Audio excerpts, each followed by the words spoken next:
What is going on? This is Lucas with the Big Go Pack Go channel here. Mainly focus on the Packers, but we do show a little love to the rest of the NFL. And if you were around in my other videos, here's the promised analysis and opinions, thoughts of the rest of the NFL's draft. I was gonna do the whole rest of the NFL in one video, but that'd be a lot, so I'm just gonna break it down to a few. We're gonna start with we're gonna start with the rest of the NFC North in this video, and basically leave it there. And so let's go ahead and start with the Bears. The Bears, with their first pick in the second round, they took corner Kyler Gordon, and then turned around and took actually one of the players that I wanted the Packers to take, Jaquan Brisker. Two defensive backs, one of which is very versatile, what he can do, whether he's inside or outside. But y'all know he's going to be the other side to Jalen Johnson, most likely. And then Jaquan Brisker is going to pair up with Eddie Jackson real well. Holy cow. Then they took Velus Jones, and that was a head scratcher at that point. But, I mean, I guess they really put an emphasis on special team and the offensive line. So I guess the return skills that he has is why they took him immediately. They loved Cordero Patterson, and they had Devin Hester for a while, and y'all know how that went. So we'll see. We'll see what they do with him, how they use him. But yeah, aside from the special teams, defensive backs, and offensive line, and a little bit of the defensive line, they did take Dominic Robinson, an edge rusher, who could be something. He's out of Miami, Ohio, though. So, interesting guy, really.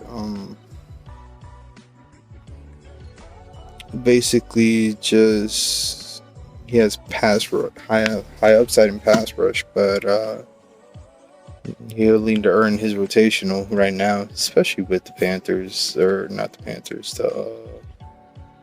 the Bears, who lost Khalil Mack, Akeem Hicks along the defensive line too. So there's a lot of possibilities for this man to sit himself there and do that, but I don't know.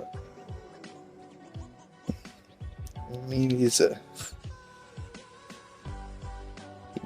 fifth round pick. I don't know. We'll see. Aside from that, I mean, I guess the Bears knew what they needed to work on, which was the offensive line, protect Justin Fields, get safety, and get defensive backs, because apparently that was a weakness for them. Or really, I think they lost depth, if I'm not mistaken. Either way, though, they needed that, especially considering that they're playing against Adam Thielen and Justin Jefferson. Now they got to deal with Jameson Williams and DJ Chark and Amon St. Brown.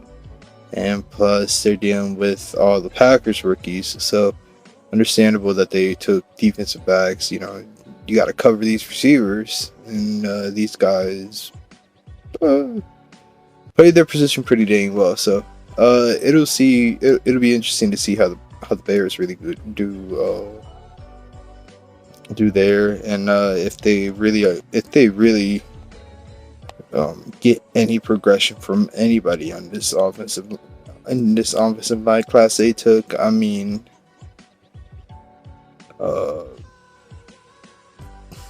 they got competition everywhere. 2 guards, center, and an offensive tackle. I mean, shoot. One of these guys got to hit. you know? They did take another defensive back in the 7th round, but I think he's more of a special teamer. We'll see. Either way, though, I mean, as an unbiased kind of opinion, obviously not trying to keep the rivalry going, but as far as that goes, yeah, I mean, the Bears did decent the first 2 picks. Bellis Jones, I don't know if they heard that maybe he was going to go higher just because of his return skills. He is an older guy. He's pretty. I think he's 25 or something like that. So got a few years behind him. So really, I think that'll be the one question we'll pick. Nobody's questioning Jaquan Brisker and Kyler Gordon and their potential, really, but everybody else in that draft class, definitely something else. And especially considering they took the number 2 running back from Baylor, not the number 1 out of it. I mean, you already got David Montgomery. I mean, if you're trying to go for special teams, I mean, you got, I don't know. I feel like it's a better option than the 6th round for special teams than the number 2 for Baylor. The number 2 running back. I don't know. We'll see how that goes. Yeah, overall, a decent draft. I would have taken either Kyler Gordon or Jaquan Brisker myself, but that's really the only 2 players I would have taken from that. Those guys. Maybe Doug Kramer, the center. Have some competition there. But let's move on. The Detroit Lions. Oh, the Lions. Well, I really hate them for moving up and taking Jameson. But whatever. Yeah. I'm kidding. Alright, moving on aside from the bias look of it. No, the Lions went out and got a secretly great draft. The only reason that nobody's really talking big about them is because they weren't the Jets or they weren't the Ravens, but in the same breath, I mean, Aiden Hutchinson fell number 2 to them. Wow. Jameson, they traded up for Jameson Williams. Banger receiver. If Josh Goff can't get him the ball, then I mean,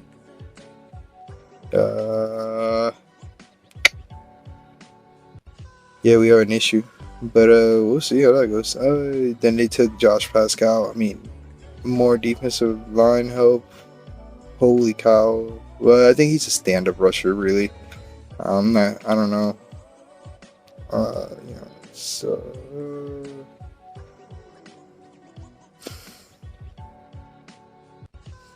But I mean, he is a bigger fellow anyways, to a degree. So, I mean, he's just tweener size, though. I mean, 6'3", 268. Loses a few pounds, he's a stand-up linebacker. Gains a few pounds, he's a perfect defensive end, but he's small for a defensive end right now. So we'll see how that goes. See how they use him.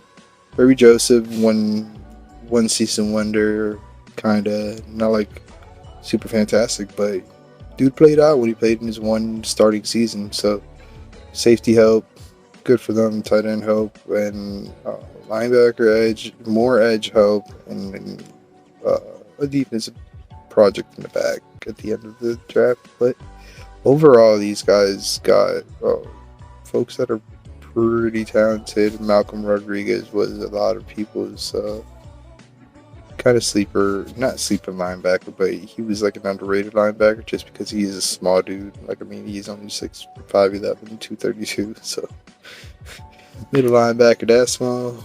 The last time we saw one succeed that small was Chris Borland.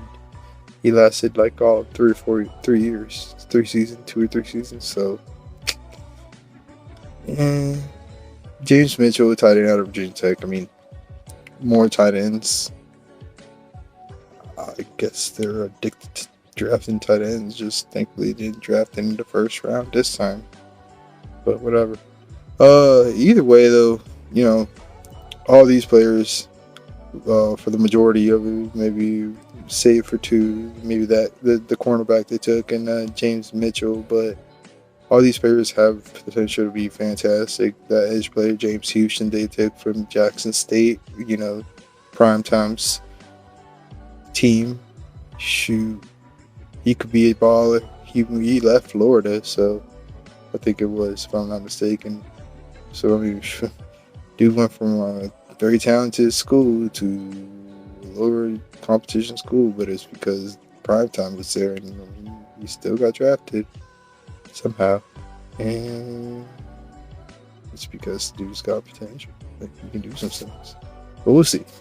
He could end up good, but he was 6th round pick, so it's really mainly I blame the school thing, but yeah, good. All in all, good draft for the Lions, really. And last but not least, let's look at these Minnesota Vikings. They went heavy on the defensive backs, if I'm not mistaken. Yeah. 3 defensive backs, a defensive lineman,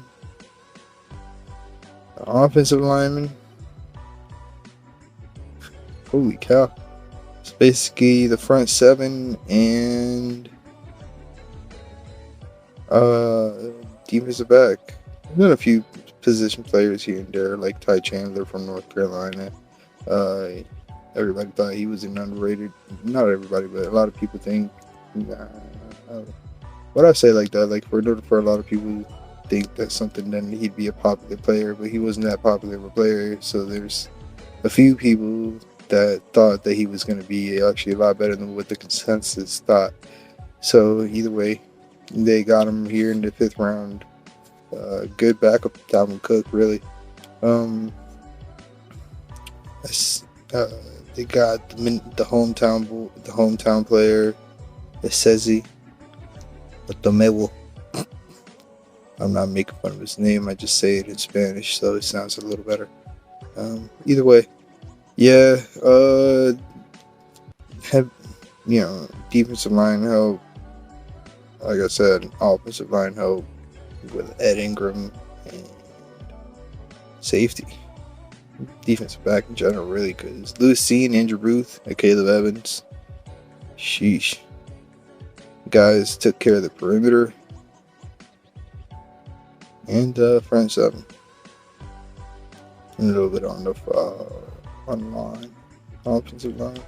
They take Jalen Naylor, who honestly I did think he might be a nice pick for somebody. He's speedster out of Michigan State. Man, truthfully, overall, I mean, if those first 4 picks for the Vikings end up working, that'll be scary, because Lewis Cine, safety out of Georgia, defensive back, I mean, they already got Harrison Smith back there. They don't need another nasty safety. No. Andrew Booth, he really works out. I mean, shoot. That means cornerback problem starts getting helped out for the Vikings, and we don't want that. I want Rodgers to throw for 300 plus yards. We got then an Ed Ingram on guard, that's offensive line help, which they got better last season, but they still weren't the best team for offensive line. But Dalvin Cook made the line look a lot better. Either way, and then Brian Asamoah, linebacker, another freaking linebacker for the Vikings, like that will somehow work out. Apparently, come on, man. We don't. If those 4 picks play out, the Vikings could be in a much better position overall. They just got to fix that quarterback problem they've had for years. But yeah, we'll see. Yeah, overall good. I say pretty decent draft. The host, and then Ty Chandler really hits sleeper pick, steal, all that good stuff from them. Shoot, could be real good for them. Honestly, I think Vikings could really pull it off with those first 4 picks. Truthfully, I only see 2 really, truly immediate impact picks, maybe 3 for the Bears. Top 3 really. 2 immediate, the first 2. Third one, Bellis Jones is gonna be like maybe. But we'll see how he plays out. What they do with him. If he's really just a special teamer, if they're gonna play him on the offense for real. And the Lions, I mean, if all their picks really play up to the potential that they show, I mean, I think they'll probably be finally be on their way to finishing at least number 3 or number 2. You know, the Packers will always finish number 1 because yeah, we love the Packers here.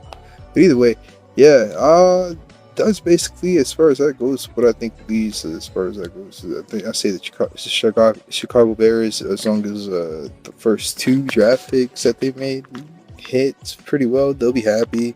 Really, the rest of them, I mean, you can't miss on all 4 offensive line that you took.